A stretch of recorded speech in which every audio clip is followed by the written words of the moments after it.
आज हम John H Fisher की किताब विन टुडे की दुनिया में कदम रखेंगे और इस किताब के गहरे सबक हम एक कहानी के ज़रिए समझेंगे। ये कहानी है शाम नामी एक नौजवान प्रोफेशनल की, एक ऐसी कहानी जो कहीं ना कहीं हम सब की ज़िंदगी से जुड़ी हुई है। कल से सब बदलूंगा, ये वो वादा है जो हम में से शायद हर कोई खुद से करता है ना? हर सुबह, हर हफ्ते के आगाज़ पर और हर नए साल पर बस यही एक उम्मीद होती है कि एक कोई जादुई कल आएगा और सब कुछ ठीक कर देगा। और यही सोच, यही वादा श्याम की जिंदगी का भी सबसे बड़ा साथी था। लेकिन सवाल ये है कि आखिर ऐसा क्यों है? वो उम्मीद भरा कल हमेशा एक दिन आगे ही क्यों रहता है? वो कभी आज क्यों नहीं बन पाता? चले श्याम की कहानी में इसी सवाल का जवाब ढूंढते हैं, जो बिल्कुल इसी चक्कर में फंसा हुआ था। तो कहानी शुरू होती है श्याम से। 25 साल का एक नौजवान जिसकी आंखों में बड़े बड़े ख्वाब थे, लेकिन उसकी जिंदगी कल करूंगा की एक आदत में, एक जाल में बुरी तरह जकड़ी हुई थी। अब देखें, शाम में कोई कमी नहीं थी। वो ज़हीन था, उसके ख्वाब भी बहुत बड़े थे और वो बेहतरीन मंसूबासाज था। मतलब प्लान बनाने में उसका कोई मुकाबला नहीं था। लेकिन उसकी सारी सलाहियत और उसकी असल तरक्की के बीच में एक बहुत बड़ी दीवार थी। वो बस एक जगह रुका हुआ था। यूं समझें कि वो एक ऐसे कभी न कभी के लिए जी रहा था जो कभी आ ही नहीं रहा था। लेकिन फिर एक दिन सब कुछ बदल गया, और ये तब्दीली किसी बड़ी मोटिवेशनल तकरीर से नहीं आई, बल्कि मेट्रो में एक नौजवान फ्रीलांसर से एक छोटी सी आम सी मुलाकात ने श्याम के अंदर एक बहुत अहम एहसास जगा दिया। इस दिन शाम को पहली बार ये समझ आया कि उसका असल मसला टैलेंट या काबिलियत की कमी है ही नहीं। असल मसला तो सिर्फ एक आदत थी, हर काम को आने वाले कल पर टालने की आदत। वो आज को बस गुजार रहा था, आज को जीत नहीं रहा था। तो उसने किया क्या? कोई बड़ा ड्रामाई कदम नहीं उठाया, ना नौकरी छोड़ी, ना रातों रात अपना पूरा लाइफस्टाइल बदला। उसने सिर्फ एक छोटा सा, बहुत ही छोटा सा फैसला किया कि आज सिर्फ 30 मिनट वो अपने मकसद पर काम करेगा। फोकस नतीजे पर नहीं, सिर्फ कोशिश करने पर था। और यकीन करें, यही उसकी कामयाबी का पहला और सबसे अहम कदम था। और यहीं से श्याम ने जिंदगी का सबसे बड़ा सबक सीखा। देखें, हौसला अफजाई या मोटिवेशन तो आती जाती रहती है, वो एक लहर की तरह है। लेकिन नज़्मो ज़ब्त यानी डिसिप्लिन वो चीज़ है जो आपसे आज का काम करवाता है, चाहे दिल कर रहा हो या नहीं। तो असल बात क्या है? तब्दीली बड़े मंसूबों से नहीं आती, बल्कि आज के छोटे डिसिप्लिन्ड कदम से शुरू होती है। अच्छा, अब हम शाम के सफ़र के अगले मरहले की तरफ चलते हैं।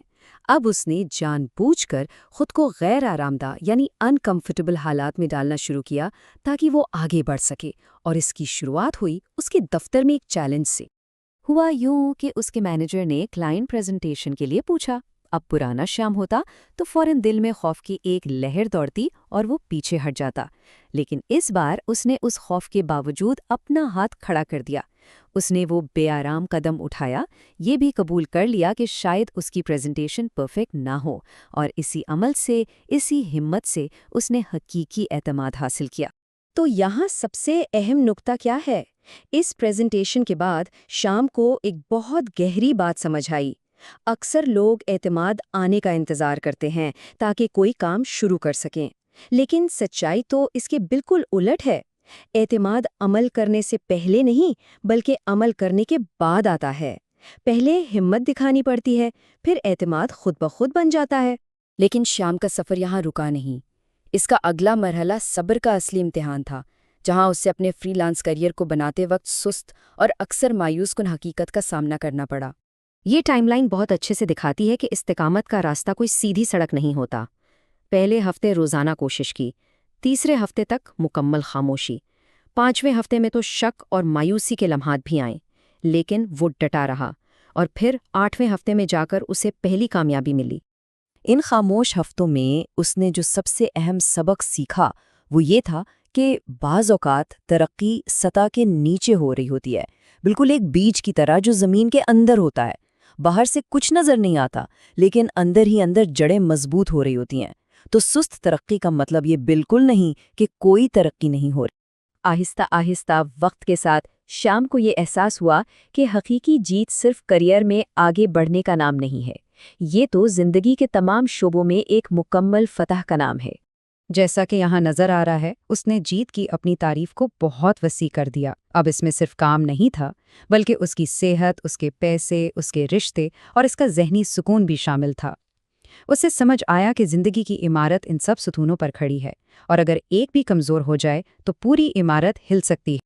تو اس نے اپنی زندگی میں چھوٹی چھوٹی لیکن بہت عملی تبدیلیاں شامل کیں، جیسے لفٹ کے بجائے سیڑھیاں لینا، اپنے خرچوں کو لکھنا، اپنی ماں سے فون پر تسلی سے بات کرنا اور رات کو صرف 2 منٹ کے لیے شکر ادا کرنا۔ یہ چھوٹی چھوٹی روزانہ کی جیتیں تھیں جو مل کر ایک بڑی خوبصورت تصویر بنا رہی تھیں۔ اور اس نے یہ بھی سمجھا کہ زندگی میں توازن یا بیلنس کوئی ایسی چیز نہیں جسے ایک بار حاصل کر لیا اور بس کام ختم۔ نہیں، یہ کوئی پرفیکٹ حالت نہیں ہے، بلکہ یہ روزانہ کی چھوٹی چھوٹی ایڈجسٹمنٹس کا نام ہے۔ کبھی صحت پر زیادہ دھیان دینا پڑتا، کبھی کام پر، لیکن اب وہ ان چیزوں سے خود کو ناکام نہیں سمجھتا تھا۔ اور آخر میں شیام کی کہانی اس کے نئے نقطہ نظر کو ظاہر کرتی ہے۔ زندگی کسی منزل تک پہنچنے کی دوڑ نہیں ہے، بلکہ یہ روزانہ کی چھوٹی چھوٹی جیتوں کا ایک نہ ختم ہونے والا خوبصورت سفر ہے۔